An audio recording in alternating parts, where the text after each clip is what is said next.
पुंडलिकवरदे हरिविठ्ठल श्री ज्ञानदेव तुकाराम पंढरीनाथ भगवान की जय। प्रभु रामचंद्र भगवान की जय। पवनसूत हनुमान की जय। उमापति महादेव की जय। अवधूत चिंतन श्री गुरुदेव दत्त। श्री स्वामी समर्थ। जय जय स्वामी समर्थ। श्री गणेशाय नमः। श्री सरस्वती नमः। श्री सद्गुरुवे नमः। श्री गुरुदेव दत्त। श्री स्वामी समर्थ। गुरु शिष्यांना सांगू लागलेले आहेत की श्री स्वामी समर्थ हरिद्वारहून श्रीकृष्ण त्रिविक्रम या पुण्यक्षेत्री आले। येथे श्रीकृष्ण त्रिविक्रम मंदिरासमोर नारायण नामक एक अतिशय सुंदर असं सरोवर आहे। या सरोवरामध्ये स्नान केल्यानं अनेक जन्माच्या पातकांचा नाश होतो अशी श्रद्धा बाळगून अनेक भाविक मंडळी या नारायण नावाच्या सरोवरामध्ये स्नानासाठी येत असत। लोकांच्या श्रद्धेचा फायदा घेऊन एक महंत आपल्या 4 शिष्यांना तिथं ठेवून त्या सरोवरामध्ये स्नान करण्यासाठी भाविकाकडून दक्षिणा उकळीत असे। दक्षिणा दिल्याशिवाय कोणालाही त्या सरोवरामध्ये स्नान करायला मिळत नसे। श्री स्वामी समर्थ जेव्हा आपल्या सेवकांच्या बरोबर त्या नारायण तीर्थांच्या जवळ आले त्यावेळेला ते स्थानाधिपती अतिशय अभिमानी दक्षिणा घेतल्याशिवाय त्या सरोवरामध्ये कुणालाही जाऊ देत नाहीत। त्या महंताचे 4 शिष्य त्या सरोवरामध्ये कुणालाही जाऊ देत नाहीत। हे स्वामी समर्थांनी पाहिलं आणि मग स्वामी समर्थांनाही ते पैशाची मागणी करू लागले, धनाची मागणी करू लागले आणि म्हणू लागले, जर तुमच्या पदरामध्ये द्रव्य नाही तर मग तीर्थयात्रेमध्ये कशासाठी तुम्ही हिंडता? आमची वृत्ती मोठी आहे, आम्ही या तीर्थाच्या ठिकाणी दंड घेतो। असे कामलोभी उदंड असलेले ते गुंड नृसिंह सरस्वती म्हणजे स्वामी समर्थांना वितंड बंड करून बोलू लागलेले आहेत। त्यावेळेला स्वामी समर्थ गदगदा हसू लागलेले आहेत आणि मग स्वामी समर्थांनी सेवकासहित आकाश मार्गाने उड्डाण केलेलं आहे आणि आकाशातून ते सरोवरामध्ये अकस्मात उतरले। निर्भयपणानं स्नान केलेलं आहे। हे अपूर्व असं योग सामर्थ्य पाहिलं आणि मग ते जे गुंड सेवक होते ते भयभीत झाले आणि त्यांचा गर्व निघून गेला। दुरूनच स्वामी समर्थांना नमन करू लागलेले आहेत। त्याच वेळेला कुठलाही आधार नसताना 4 परस खोल अशा पाण्यावरती स्वामी समर्थ निराधार सिद्ध आसनानं बसलेले आहेत आणि मग विस्तीर्ण अशा त्या पाण्यावरती आसन टाकून जसं महादेव अहोरात्र अन्न उदकाविना स्वानंदामध्ये निमग्न होऊन बसतात आणि तशा पद्धतीनं पाण्याच्या वरती स्वामी समर्थ बसलेले आहेत। त्या शिष्यासहित तो वृद्ध साधू समर्थांना म्हणू लागलेला आहे की आपण दीनबंधू आहात, करुणा सिंधू आहात, महद अपराध आमच्याकडून घडलेला आहे, आम्हाला आपण क्षमा करावी। आमचा जन्म धन लोभामध्ये गेला, पुष्कळ धन मिळालं तरी सुद्धा तृप्ती झाली नाही, आम्ही भगवंताला ओळखलं नाही, संत महंत विद्वज्जनांना ओळखलं नाही। जसं स्मशानामध्ये असणारी गिधाडं आणि कावळं हे पिंड भक्षण करण्यासाठी उद्युक्त असतात, स्मशानभूमीतली कुत्री जशी पिंडासाठी धावतात आणि तशा पद्धतीनं तीर्थक्षेत्रामधले आम्ही लोक मात्र लोभी आणि निर्लज्ज धनासाठी राहिलो। जसं वाटेनं जाणाऱ्या वाटसरूंना चोर सर्वस्वानं लुटतात, त्यांना मारहाण करतात, त्यांचा जीव घेतात, त्याच पद्धतीची आमची वृत्ती। आम्ही दुर्मती झालो, चोरापेक्षा सुद्धा अधिकपणाचे गुंड आम्ही। चोरानं रात्री अपरात्री अंधारामध्ये चोरी केली, पण आम्ही मात्र उघडपणानं लोकांचं धन हडप करतो, बाह्य रंगानं निर्लोभ दांभिकपणा आम्ही दाखवतो। तिळे माळा वेशधारी, आम्ही नाम मात्र ब्रह्मचारी. पण आम्ही मात्र कसे आहोत? कपटी आहोत, पापी आहोत, लोभिष्ट आहोत, दुराचारी आहोत. देवाच्या जवळ आम्ही नित्य वस्ती केली, पण देवाची सेवा करतो, पण रात्रंदिवस कसं धन हडप करता येईल, धन कसं मिळवता येईल, याच मनामध्ये आम्हाला भगवंताची भीती सुद्धा राहिली नाही. धनाच्या लोभानं दुर्लक्षाशी सेवा करायची आणि देवाच्या समोरच दुष्कर्म आचरण करायचं. मोठा श्रीमंत धनिक जर कुणी इथं आला तर मग मात्र त्याची वाहवा करायची. जसं गायीच्या स्तनाला चिकटलेला गोचीड तो दूध कधी पित नाही, तर तो रक्त प्राशन करून पुष्ट आणि जाड द्वाड होतो, तो गायीला पिडा करतो. गायीचं वासरू मात्र काशेतलं दूध प्राशन करतं आणि त्याच्यामुळं त्या दुधाचा लाभ वासराला जसा होतो तसा या तीर्थयात्रेला येणाऱ्या भाविकांना त्याचा लाभ होतो. पण आम्ही मात्र माजलेले गोचीड, जसा गोचीड माजलेला रक्त प्राशन करून स्तनांना पीडा करतो, त्या गोचिड्याच्या प्रमाणे आम्ही सुद्धा या भक्तांच्या कडून धन हडप करून त्यांना पीडा करतो. जसं ज्याचं जन्मभरी खावं प्यावं आणि त्याचंच समूळ छेदून टाकावं. दुष्ट दुर्बुद्धी खल स्वभाव कृतघ्न असे आम्ही आहोत, ज्यांनी सदोदितपणानं पाळलं गेलं आणि त्यांच्याच नाशाला आम्ही प्रवृत्त झालो. स्वकीय आप्त यांना ओळखलं नाही. खल, उन्मत्त आणि धनाच्या लोभानं जसं गायीला गोचिडानं पीडा करावी आणि तशा पद्धतीनं जे हरीचे सेवक आहेत त्यांना आम्ही अशुद्ध मनानं दुर्वर्तनानं पीडा केली गेलेली आहे.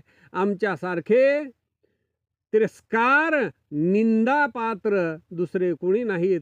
आणि म्हणून हे योगाधीश्वरा, आम्ही पामर आहोत, अन्याय आहोत, म्हणून आपण आमचा उद्धार करावा. आमची साठी बुद्धी नाठी आम्ही हातामध्ये काठी घेऊन स्वानवत कुत्र्यासारखं गुरगुर करून लोकांच्या पाठीमागं लागतो आणि त्यांच्याकडून धडहडप करतो. म्हणून निर्विवाद भूतकाळाचा असणारा खेद तोच आज संपला गेला आणि गोविंद प्रगटला गेलेला आहे. गोविंद, आपण स्वामी समर्थ आपण आलेले आहात. जसं मुलाचा अपराध किती हे झाला तरी आई त्याचा खेद मानत नाही आणि त्याच्यापेक्षा श्रेष्ठ करुणा कंद ब्रह्मानंद सद्गुरू आपण आहात. तरी आता आपण आमच्या मंदिराला चलावं, मंदिरामध्ये यावं, आमचे सर्व अपराध क्षमा करावे, दिनांचं उद्धारण करावं. पतित पावन स्वामी समर्था, आमचा उद्धार करा, आम्हाला माफ करा. मग राधाकृष्ण ब्रह्मचारी त्या तीर्थोदकामध्ये उतरलेले आहेत. साष्टांग नमन केलं स्वामी समर्थांच्या पायावरती आणि उठा विश्वेश्वरा म्हणू लागलेले आहेत. स्वामी समर्थ परमात्मा दयाळ, त्याचं अंतःकरण पाहिलं गेलेलं आहे आणि पाण्यावरूनच चालत चालत तात्काळ बाहेर आलेले आहेत. मंदिरामध्ये आले, अनन्य भावानं उत्तम आसनावरती स्वामी समर्थांना बसवलं. फुलांचे हार, सुगंध, चंदन, निरांजन करून आरती केली गेलेली आहे. देवाची आरती केली. चक्रपाणी भगवंताला ओवाळलं गेलेलं आहे. पंचम पदामध्ये भजन सुस्वर असं गायलं गेलं. सगळेजण नाचू लागलेले आहेत. मधुर वाद्य, विना, मृदंग, झरझरी टाळ वाजू लागलेले आहेत आणि मग निज रंग व्यापला गेलेला आहे. सत्संग महिमा हा आघाद आहे. भजन आटोपल्याच्या नंतर स्वल्प असा फलाहार घेतलेला आहे आणि मग सगळेजण निद्रिस्त झाले, झोपे गेले, आनंद रूपे मिळाले गेले. सकाळच्या वेळेला सगळेजण उठले, शौच मुखार्जन केलं गेलेलं आहे आणि भगवत चर्चा, नामस्मरण, स्नान कर्म आटोपले गेलेले आहेत. देवाला संपूर्ण नैवेद्य दाखवला गेलेला आहे आणि त्याच वेळेला स्वामी समर्थ जगद्वंद्य जेवणासाठी तिथं बसले गेलेले आहेत. त्याच्यामध्येच एक अरण्य पंडित पडत मूर्ख तो मनामध्ये विचार करू लागलेला आहे की हे जती यती साधू महात्मा आकाश मार्गानं उडून सरोवरामध्ये गेले कसे, कोणती साधना केली, ज्याला त्या पाण्याच्या वरती व्यवस्थेप्रमाण योग आसन साधलं गेलेलं आहे. पाण्यावरून चालणं अतिशय कठीण आहे, पण ते सुद्धा या यतींनी केलेलं आहे, स्वामींनी केलेलं आहे. मनामध्ये विलक्षण आश्चर्य वाटू लागलेलं आहे. हे गारुड आहे का, का इंद्रजाल आहे, किंवा मनौषधी आहे, यंत्रतंत्राचं भांडवल या स्वामींच्या जवळ आहे की काय, नेत्रामध्ये डोळ्यामध्ये अंजन घातलेलं आहे का, मुखामध्ये गुटिका ठेवलेली आहे का, किंवा पायामध्ये औषधी मर्दन केली गेलेली आहे, कोणतं त्रोटक काय चेटक केलेलं असेल, काय माया असेल, वेदविहित कर्मनुष्ठान किंवा दश महाविद्यापासून किंवा त्रिलोह मुद्रिका वेष्टून उड्डाण केलेलं असेल, महामंत्र पुरश्चरण आहे का वायू प्राण आकर्षिला गेलेला असेल, देवता बीजाचं मंत्रोच्चारण केलेलं असेल का, काय साध्य केलेलं असेल, शालिग्राम बाण मुखामध्ये असेल, सप्तशती सार्थ वाचलेली असेल, शुद्ध होम हवन झालेला असेल, काय काय झालेलं असेल, किंवा गुप्त विमान जवळ असता पूर्व पुण्य उग्र तपाचा ठेवा, आणि म्हणून उच्चिष्ट असे चांडाळी देव, चंडी, भैरव, गणपती बाप्पा कुणाची आराधना केलेली असेल, वशीकरण असेल का, मोहिनी घातले असेल का, दृष्टिबंधन केले असेल का, कालज्ञान उच्चाटन स्तंभन यक्षिणी साधन केलेलं असेल का, जयकरण, वाजीकरण, वटिका औषधी भक्षण, भूत प्रेत ग्रह पिशाच रक्षण, वैताल कर्ण, विजयादिक कल्प किंवा सत्यसंकल्प, शाबरी वीरमंत्राचा कल्प असेल का, किंवा तेलानं आणि तुपानं स्वयंपाक केलेला ग्रहण केलेला असेल, काय नेमका असावं हा छाया पुरुष,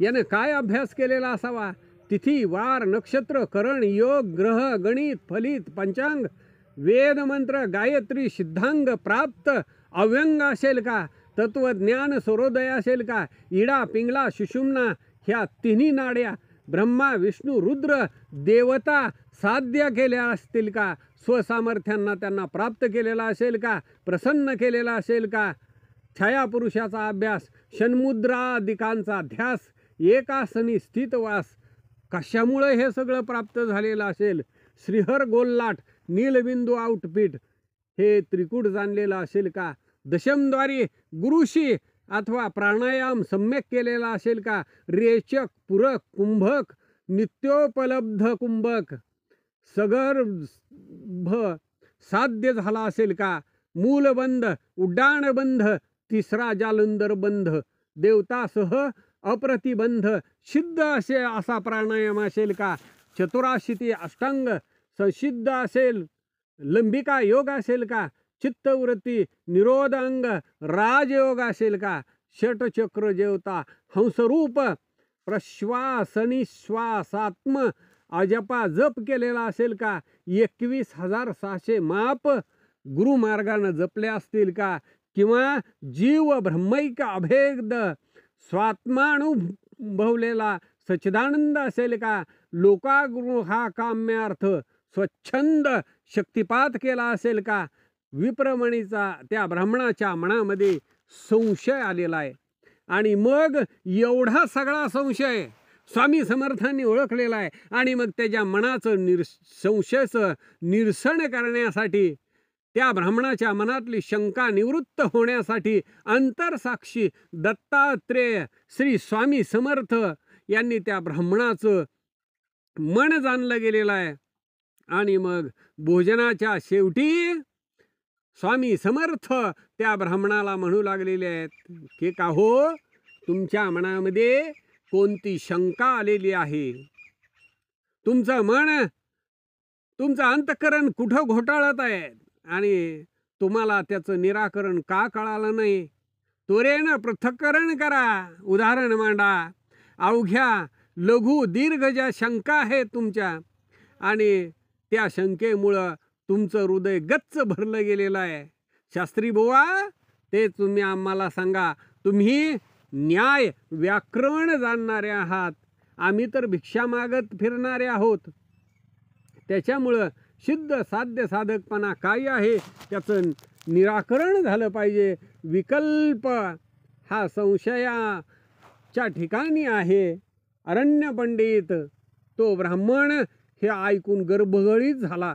म्हणू लागला, स्वामी समर्थ हे अंतरसाक्षी आहेत. माझ्या मनामध्ये काय चाललेलं आहे त्या माझ्या मनातला शंका समुदाय सर्व या स्वामी समर्थांनी जाणला गेलेला आहे. निर्गुण, निर्विकल्प, निरंजन असे हे महापुरुष आहेत. अज्ञान मदांध वाघ जल्पासा मी आहे, आणि त्याच्यामुळं अत्यंत पवित्र पुण्यपुरुष, अविद्यामायातीत निर्दोष परब्रह्म, अद्वितीय निर्विशेष साक्षात परब्रह्म मला भेटलेले आहेत. अविद्येनं अज्ञानानं भ्रमित होऊन आम्ही अहंकारी मदोन्मत्त झालो, आंधळे झालो, विषयासक्त झालो. आम्ही अनंत जगद्गुरु श्री स्वामी समर्थांना ओळखलं नाही. ते पूर्ण परात्मा अवतार, सर्व शक्तिमान, अखंड दयासागर, आणि त्यांना दोष लावणं याच्यापेक्षा महाभयंकर अघोर असं पाप कोणतंच नाही. म्हणून महापुरुषाविषयी कोणत्याही प्रकारानं कोणत्याही वेळेला सर्वथा दोष दृष्टी ठेवू नये. त्याच्यामुळं दुःख समय प्राप्त होतो. म्हणून सेवा करणं राहिलं बाजूला, पण विनाकारण निंदा, चेष्टा, उपहास जर केला तर मग मात्र ते दुःखाला कारण होतं. आणि अशाच जेवणाच्या वेळेला मी दुर्विचारामध्ये, संशयामध्ये बुडलो गेलो की स्वामी समर्थ पाण्यावरती कसे चालले, स्वामी समर्थ आकाशमार्गामध्ये जाऊन सरोवरामध्ये कसे उतरले. आणि म्हणून तोच विकार माझ्या मनात निर्माण झाला. मी कोचेष्टित आहे, खोळ आहे, दुर्जन आहे. जेवण समोर असताना, संस्कार प्राप्त काळ असताना संशयाचा विटाळ माझ्या मनाला लागला गेला. स्वामी समर्थ योगींद्र आज माझ्या समोर असताना सुद्धा, मी ब्राह्मण असताना माझ्याकडून अपराध झाला.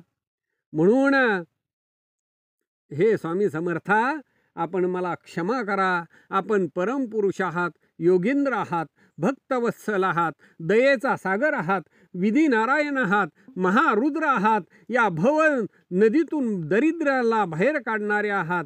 धन्य धन्य सामर्थ्य विशाल असं आहे, आणि या भवबंधनातून मला सोडवणारे आपण आहात. तरी कालाचाही काळ असे लीला विग्रही आपण आहात. आणि अशा पद्धतीनं तुमचं दर्शन झाल्याच्या नंतर मी कृतार्थ झालेलो आहे. आणि असं म्हणून अनेक वार लोटांगण घातलेलं आहे. शुद्ध भावानं स्वामी समर्थांना प्रदक्षिणा घातलेली आहे, आणि म्हणू लागलेलं आहे, मी कृत्य झालो. आणि मग आज सहज आपले पाय माझ्या घराला लागले गेले. भोळे भाविक, साष्टांग लोक साष्टांग नमन करतायत. धन्य धन्य मंगलदायक यती प्रगटले असं म्हणू लागले. आणि मग पूर्व सुकृत झालं, आणि त्या पूर्व सुकृतामुळंच माझ्या कपाळाला आपल्या पायाचा स्पर्श झाला असं तो ब्राह्मण बोलू लागला. मग गंधाक्षता, फुलांचे हार, धूप, दीप, निरांजन, कापूर, फळ आणि पानाचे विडे सर्व नारी नर योगेश्वरांना समर्पित करू लागले. गीत, वाद्य, घोष असं मधुर स्वरामध्ये गर्जना करू लागलेले भक्त श्री स्वामी समर्थ महाराज की जय, श्री स्वामी समर्थ असा जय जयकार आनंद वृत्तीनं करू लागलेले आहेत. तेव्हा समर्थ त्या पंडिताला विचारू लागले की तुझे आई वडील कुठं आहेत. त्यावेळेला तो ब्राह्मण सांगू लागलेला आहे की माझे आई वडील कैलासवासी झाले, वडील मरण पावले, त्याला आता 36 वर्षाचा काळ झालेला आहे आणि ते आता कोणत्या योनीमध्ये जन्माला गेलेले असतील हे सुद्धा मी सांगू शकत नाही. असं त्या पंडितानं उत्तर दिल्याच्या नंतर स्वामी समर्थ म्हणू लागलेले आहेत की तुझा बाप तुझ्याच घरी आहे, पाळण्याची दोरी धरून तुझ्या मुलाला तो झोका देत आहे. पंडिताला मनामध्ये विश्वास आला नाही. म्हणू लागलेला आहे माझे वडील मरण पावले, त्याला 36 वर्षे झाले, त्यांना कोणता जन्म मिळालेला असेल ते आपण त्रिकालज्ञानी आहात. माझे वडील कोणत्या योनीला गेले ते सांगा. सर्व साक्षी त्रिकालज्ञानी भूत भविष्य आणि वर्तमान जाणणारे ज्ञानचक्षुने आपण मला ते सांगावं. असं म्हटल्याच्या नंतर स्वामी समर्थ त्या ब्राह्मणाला सांगू लागले तू घरामध्ये जाऊन बघ, तुझे वडील भुजंग होऊन, महाभयंकर सर्प होऊन तुझ्या बालकाचं रक्षण करत अतिशय ममतेनं त्याला झोकं देत आहेत. वासना राहिलेली आहे म्हणून तुझ्या वडिलाचा सर्प योनीमध्ये जन्म झाला. वासना क्षय झाल्याशिवाय प्राण्याला सद्गती प्राप्त होत नाही, म्हणून वासना क्षय व्हावा लागतो. अभ्यास वैराग्याच्या योगा करून ब्रह्मविद्या प्रवर्तक असा संप्रदाय प्राप्त होतो आणि गुरुला शरण जावं. तात्पर्य वासना रहित झाल्याशिवाय मोक्ष प्राप्त होत नाही. वासनेमुळंच तुझा बाप हा सर्प योनीमध्ये गेलेला आहे आणि वृद्ध अशा महाभयंकर सर्पाचा त्या अंगाला धक्का लागू देऊ नको, स्पर्श होऊ देऊ नको. जर त्याला स्पर्श झाला तर तुला दुःख शोक भोगावं लागेल. कोणत्याही प्राणी मात्राचा, कोणत्याही जीवाचा वध करू नये असं शास्त्र सांगतं. सर्वांभूती दया क्षमा अविरोध असावा असं शास्त्रानं बोध केला गेलेला आहे. एखाद्याकडून अपराध जरी घडला तरी धर्म न्याय रीतीनं यथा संबंध असेल असा निपक्षपात शोध करून उचित असं त्याला शासन करावं. देशाचार, लोकाचार, कुलाचार, वृद्धाचार शास्त्रविहित जाणून विचार करावा. आपल्याला जर नाही कळालं तर वडीलधारी जी वृद्ध विद्वान श्रेष्ठ आणि सद्गुरू आहेत त्यांना आदरपूर्वक विचारावं आणि स्वहितार्थ साध्य करून घ्यावं. म्हणून विनाकारण त्या सापाचा छळ करू नका. जर तुम्ही त्या भुजंगाला काही छळ केला तर त्याला स्फुरण येईल आणि मग तो धावून आमच्याकडं येईल. असं ऐकून श्री गुरुच्या मुखातलं हे शब्द ऐकल्याच्या नंतर सगळेजण पाहण्यासाठी पळू लागलेले आहेत. मंदगतीनं त्या सापाच्या जवळ गेले. म्हणू लागले गुरुंनी जे सांगितलं तेच सत्य आहे. एकमेकांना बोलू लागलेले आहेत. पाळण्यामध्ये लहान बाळ आहे, अरे याला जर सर्पाचा दंश झाला तर त्याचा प्राण निघून जाईल. एक म्हणू लागलेला आहे कशाला उशीर करता, या सापाला ताबडतोब मारून टाका. कोणी म्हणू लागलेला आहे महंताची आज्ञा नाही, जे स्वामी समर्थांनी सांगितलं तेच केलेलं चांगलं. दुसरा म्हणू लागलेला आहे अरे काय ऐकता, या सर्पाला काकुलती आलं तरी या पाळण्यातून तान्ह्या बाळाला हळूच काढून घ्यावं. तिसरा म्हणू लागलेला आहे की मुक्या जनावरांचा भरोसा नाही, त्यातून हा महाभयंकर विषारी असा हा साप आहे आणि त्याच्यामुळं याला मारून टाकावं. चौथा म्हणू लागलेला आहे अरे विचार काय करता, काळ क्षय होऊ लागलेला आहे, मुसळ घ्या आणि या सापाला मारून टाका. कित्येक म्हणू लागलेले आहे की घरामध्ये भुजंग आहे त्याच्यामुळं प्राणघात होईल, त्याच्यासाठी त्याला मारणंच योग्य आहे. बाकीची खटाटोप कशाला करता. कुणी म्हणू लागलेला आहे लाकड आणा, कुणी म्हणू लागलेला आहे काठ्या आणा आणि त्या भुजंगाला ठार मारा. त्याच वेळेला त्या सापानं भुजंगानं जोरात श्वास टाकलेला आहे, फुंकर मारली गेलेली आहे आणि फुसकरणं आवाज काढून तो साप, तो भुजंग बाहेर आलेला आहे आणि श्री स्वामी समर्थांच्या पायाला नमन केलं.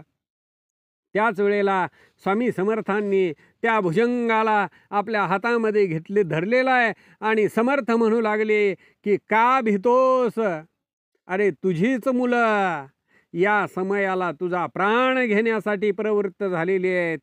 या कल्पित संसार परिग्रहामध्ये वासना दुःखाला कारण आहे. तू अरे या घराचा घरधनपती असताना सुद्धा या हिंसकांना तुझी दया नाही. वासना तुझ्या अद्याप तृप्त झाली नाही. प्रपंचाची आवड जर शिल्लक राहिलेली असेल तर तुझा प्राणांत परिणाम मनोरथ पूर्ण करून घे. आणि मुलांच्या हातून तुझं आज मरण येत होतं. तुझ्या मनामध्ये काय इच्छा आहे त्यावेळेला तो साप, तो भुजंग श्री स्वामी समर्थांना विनवणी करू लागलेला आहे की नको नको आता हे संसार सुख मला पावलं गेलेलं आहे, माझी तृप्ती झालेली आहे, आता या मायाजाळातून सोडवा असं म्हणून पुन्हा समर्थांच्या पायावरती डोकं ठेवलेलं आहे. अशा पद्धतीनं तो भुजंग साप माणसाची वाणी बोलू लागलेला आहे. हे ऐकून सगळेजण दचकले गेलेले आहेत. आणि मग योगीश्वरांनी स्वामी समर्थांनी सापाला घेतलं, नारायण सरोवराच्या जवळ आलेले आहेत. सर्व शिष्यांच्या देखत सर्व मुनींच्या समोर त्या सापाला स्वामी समर्थ बोध करू लागलेले आहेत. सांगू लागले या सरोवराचं, या नारायण सरोवराचं जर दर्शन घेतलं तर एका जन्माचं दोष नाहीसे होतात. या सरोवरातील पाण्याला स्पर्श झाला तर 3 जन्मातली पापं नाहीशी होतात. या नारायण सरोवरामध्ये स्नान केलं तर हजारो जन्माचं जे पाप आहे ते क्षणामध्ये नाहीस होतं. श्री नारायण या नारायणातलं, या सरोवरातलं जर एक थेंब पाणी प्राशन केलं तर महान पापक जळून खाक होतात आणि तो जीव कृत्य होतो. तीर्थक्षेत्राचं या सरोवराच्या काठावरती जे कोणी 5 रात्र मुक्काम करतील ते संसार सागरातून तरून जातील. ही सत्य त्रिवार्ता आहे. तीर्थक्षेत्राचं महिमान ऐकलं, सगळे जण अतिशय आनंदित झाले. म्हणू लागले, देवा प्रत्यक्ष नारायणा, आपण या जगताला पावन करणारे आहात. सर्पाला अवधूत श्री स्वामी समर्थांनी आज्ञा केलेली आहे, त्वरित या सरोवरामध्ये स्नान कर. पुढं योग्याच्या कुळामध्ये तुला जन्म प्राप्त होईल आणि तिथंच तुला, त्या कुळातूनच तुला मोक्षाची प्राप्ती होईल. नारायण सरोवर क्षेत्र, या पवित्र क्षेत्रामध्ये फलपत्र, दान, स्नान, पुण्य असं लोकप्राप्ती होते. आणि हा सगळा महिमा ऐकला गेलेला आहे. त्या भुजंगानं सापानं स्वामी समर्थांना वंदन केलं. भवार्ण तारक तू जगदीश आहेस, मला पाश निर्मुक्त केलं. मी एक मुका हिंसक विषारी जनावर असताना तू जगदात्मा करुणा कर. सर्वज्ञ सर्व शक्तिमान परमेश्वर, तू मला माणसाची वाणी दिली, मला जीवदान दिलं, योगी कुळामध्ये जन्म होईल असं न मागता आशीर्वाद प्रसन्नपणाने दिला. जन्मोजन्मीचे आई वडील हे स्वामी समर्था माझे तुम्हीच आहात. तुम्हीच हा संसार शोक माझा दूर केला. पुण्य श्लोक असे गुरुवरी आहात अशी विनवणी त्या सापानं भुजंगानं केली. स्वामी समर्थांना नमन केलेलं आहे. आणि त्या नारायण सरोवरामध्ये प्रवेश करून योगीश्वराचं चिंतन करू लागला. सर्वांना आश्चर्य वाटलेलं आहे. म्हणू लागले, धन्य श्री गुरु ज्ञान सूर्य. मग स्नान संध्या वंदन कार्य आचरून सर्वजण स्वस्थानाला निघून गेले. अशा पद्धतीनं तिथंच एक महंत, त्या महंताच्या उजव्या हाताला पांढरं कोड फुटलेलं होतं. त्याच हाताला श्री स्वामी समर्थांनी स्पर्श केला. तात्काळ त्याचं कोड निघून गेलं. नारायण सरोवराचा हा वृत्तांत ब्रह्मचारी राधाकृष्णादी महंत यांनी इत्यंभूत निवेदन केला आणि तोच इथं सांगितला गेलेला आहे. स्वस्ती श्री गुरु लीलामृत वेदशास्त्र पुराण संमत ब्रह्मनिष्ठ वामन रचित नवमो अध्याय गोढा इति श्री गुरु लीलामृते गुरु शिष्य संवादे नवमो अध्याय समाप्त. श्री गुरुदेव दत्त. श्री स्वामी समर्थ.